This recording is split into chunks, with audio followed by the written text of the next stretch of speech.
Цахим контент байршуулах заавар мэдээллийг хүргэжийн сургалтын хөтөлбөр гэдэг хэсэг рүүгээ орлоо.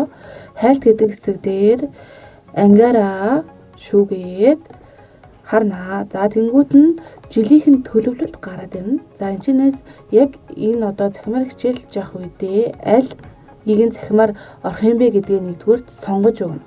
За ээлжидийнх нь харалдаа 3 цаг байгаа. 3 цаг дээр дарангууд ээлжид хичээл засварлах гэдээ орно. За тэнгуүтээ энэчнээс цахим хөтөлбөрөө сонгоод засварлана гэсэн үг. За эхний ээлжинд бол ингээд сэдвүүдээ болол ингээд цахим танхимаар нь ялгаад буюу ингээд тохируулах нэ. За тэрний дараа хоёрдугаарт нь за тухайн цахимаар гитсэн байгаа хичээл дээрээ контент байршуулъя. За дараад орлоо. За дараад оронгууд чинь агуулга нэмэх гээд харагдаж байгаа. Агуулга нэмэхтэрээ дарах юм бол хичээлийн танилцуулга, цахим хичээл, гэрийн даалгавар гэсэн мэдээллүүдийг байршуулж болох нь байна. За цахим хичээл гэдэг рүүгээ орлоо. За текст, зураг, видео, аудио, баримт бичих гэсэн ингээд төрлүүдээ сонгоод та цахим контентуудаа бол байршуулж болох нь байна. Гачиг гэдэг дээр болвол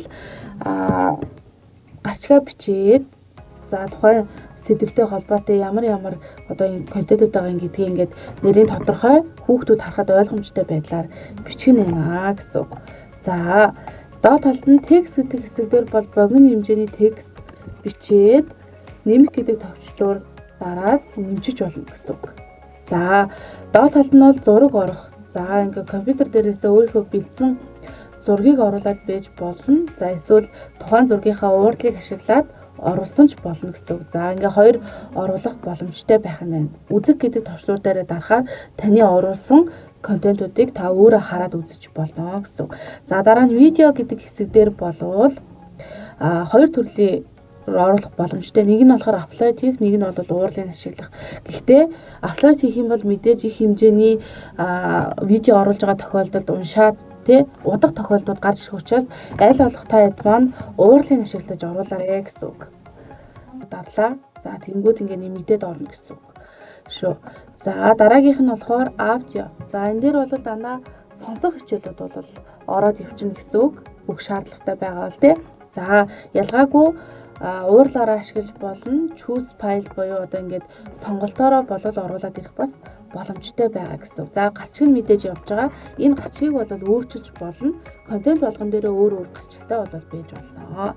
За баримт бичиг гэдэг дээр бол бүх төрлийн баримт бичгүүд орох боломжтой. За Word, PDF, PowerPoint гэдэг юм уу За гэх мэтчлэн ингээд цаашаа бол явах нь гэсэн үг шүү. За одоо ингээд би PDF-ийг орууллаа, Doc-ыг орууллаа. За PowerPoint дээр бэлдсэн хичээлүүд байх юм бол тэр хичээлүүдээ оруулж болно.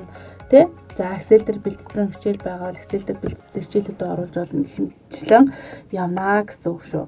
За ингээд мэдээллүүд маань, цахим контентууд маань болцсон гэж үзэж байгаа тохиолдолд агуулга нэмэх гэдэг товчлуур дээр дараад агуулга нэмчин. За тэгэнгүүт цахим хичээл нь бол 5 контенттэй харагдаж байна За энэ гарчиг өгөөгүй тохиолдолд бол ингээд тухайн файлынхаа нэрээр бол явчихдаг байгаа шүү. За дараагийнх нь болохоор гэрийн даалгаврыг бол заавал өгөхтэй За энэ гэрийн даалгавар өгснөөрөө тухайн хүүхдүүдээ нөгөө үнэлэх процесс чинь бол энэ гэрийн даалгавар дээр явж байгаа гэсэн үг шүү. За энэ дээр болохоор гэрийн даалгавраа гүйцэтгэх ямар гэрийн даалгавар байгаа вэ гэдгээ өгнө За мэдээж нөгөө төрөүний төрлүүдэд адилхан зураг байна зураг текст нь байна, видеоны, аудионы, баримт бичиг нь байна За хэд манай аль төрөл дээр юмнуудаа бол бэлтгээд өгөх боломжтой. Тэгэхээр ингээд номныхоо зураг мураг ном дээрээс өгж байгаа бол номныхоо төдгөр хосны төдч гэдэг юм уу эсвэл ингээд зургийг оруулдаг ч юм уу. Бүхэл төрлөөр ер нь бол даалгавраа өгөх боломжтой байгаа гэсэн үг. За ингээд өгчлөө За захин хичээлээ өгчлөө, даалгавраа өгч За ингээд бичлэг орсон бол ямар бичлэг орсон байгаа юм гэх мэтчлэн ингээд цаашаага үзээд явах боломжтой байх нь шүү.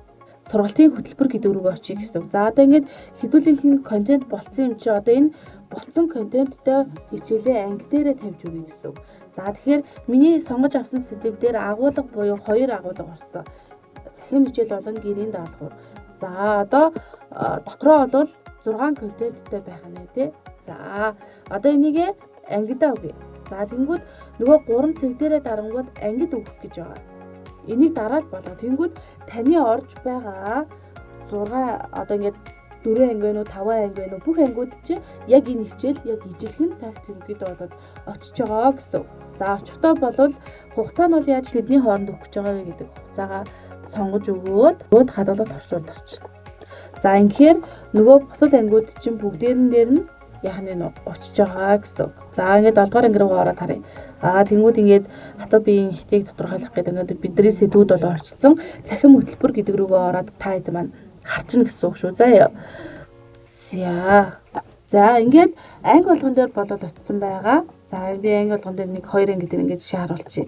Тэгэхээр таны ордог бүх ангиуд дээр энэ цахим хичээл маань очсон. За тэгээд хугацааг сая сохируулж өгсөн тэр хугацааны дагуу очиж яах нь шүү дээ. За ингээд тухайн хичээл дээрээ дараад оронгууд одоо би хяналтын хэсгийг ерөнхийдөө бол яаж өгч чинь тухайн хичээл дээрээ дараад оронгууд чинь за цахим хяналт гэдэг хэсэг байгаа. За тэгэнгүүт энэ дээр нь болохоор хүүхэд чинь хэдэн хүүхэд гүйцэтгсэн тий. За хэдэн хүүхэнд гүйцэтгэдэг вэ тий гэдэг зүйлүүд нь энэ дээр ингээ хувийн гүгээд харагдаж байгаа. Цахим хичээл гэдэг дээр болвол таны өгсөн цахим хичээлүүдийг хэн нь үзсэн, хэн нь үзээгүй гэдгийг ингээд ер нь бол цахим хичээл болгоноороо бол харагдаж байгаа. За гэрийн даалгавар гэдэг хэсэг дээр болвол таны өгсөн гэрийн даалгаврыг хэн гэдэг хүүхэд гүйцэтгсэн. Гүйцэтгсний дараа та шалгаад дүн оруулах буюу оноо өгөх боломжтой байгаа. Хэдэн оноо өгөх даалгавар дээр тэгээд тайлбар хэсэг дээр болвол оноогоо бичээд ингээд оноогоо болвол өгөөд явнаа гэсэн үг. За гүйцэтгсэн бол ногоороод за файл энэ төр нөгөө сурагчид маань хавсаргаж болдог. Тэдэр нь ирэх юм бол та одоо нөгөө нэг ботсон бодлооныхоо зураг мөргийг аваа явуулчингууд зургийг харж байгаа. За окей энэ хүүхдүүд маань даалгавраа гүйцэтгсэн байна гэж үзэхэд дүн оруулах ингээ боломжтой байгаа гэсэн үг. За энэ бол хяналтын хэсэг буюу цахим хичээлээ хэр үзэж байгаа энэ хүүхдүүд нь яг хугацаанд үзэж чадчихна уу, чадахгүй байна уу гэдгээ та хэд маань энэ дотроосоо ингээд хяналтаараа болол хараад явах нь байна. Энэ нь анги болгон дээрээ орж хяналтуудаа харна гэсэн үг шүү. За нийтээр нь биш гэсэн үг. За ингээд 7Б-ийн хувьд харсан бол 7А нь ямар байгаа юм гэдгээ болвол орж агаад харах нь шүү дээ. Цахим хөтөлбөр гээд ер нь бол ялгаагүй. За дараагийнх нь ингээд боломж нь юу вэ гэхээр нөгөө 7А-Б2 нь ялгаатай хичээл үздэг тохиолдолд гэсэн үг. Ижилхэн хичээл биш, арай илүү хичээлийг би 7А дээр нэмж өгмөр байна гэвэл цахим хөтөлбөр дотор хуваар оруулах гэдэг хэсэг дээрээ нэмээд өгчин гэсэн үг. За энэ дээр ингээд оронгуудаа одоо сая ингээд өөр хичээлийг үзчихлээ ш. Тэнгүүд за энэ хичээлийг дахиад нэмэлтээр өгчий гэх юм бол ингээд нэмэлтээр өгөөд эхлэх дуусах хугацаагаа бас сонгож өгнө. За мэдээж тэр бол сонгоно. За нэгээ хадгалах туршлаараа тарчна. Тэнгүүд зөвхөн 7А гэдэг ангидаа нэмэлтээр би ингэж хичээл өгж болох нь гэсэн үг. Тус нь гэсэн үг. Нэг хичээлийг бүх ангид үзүүлэх биш, анги болгон дээрээ тусдаа хичээлүүдийг таад маань ингээд бас өгөөд явах боломжтой. За тухайн хичээл дээрээ дарлаа ялгаагүй агуулга нэмэх гэдэг чинь яг адилхан байж гин. Энэ дээрээ та нөгөө нэмэлт хичээлүүдийн контентуудыг ялгаагүй оруулаад өгөх боломжтой байх юм гэсэн үг. За ингээд 2 боломжтой ингэж хянах нь гэсэн үг шүү. За анхаарал тавьсанд баярлалаа.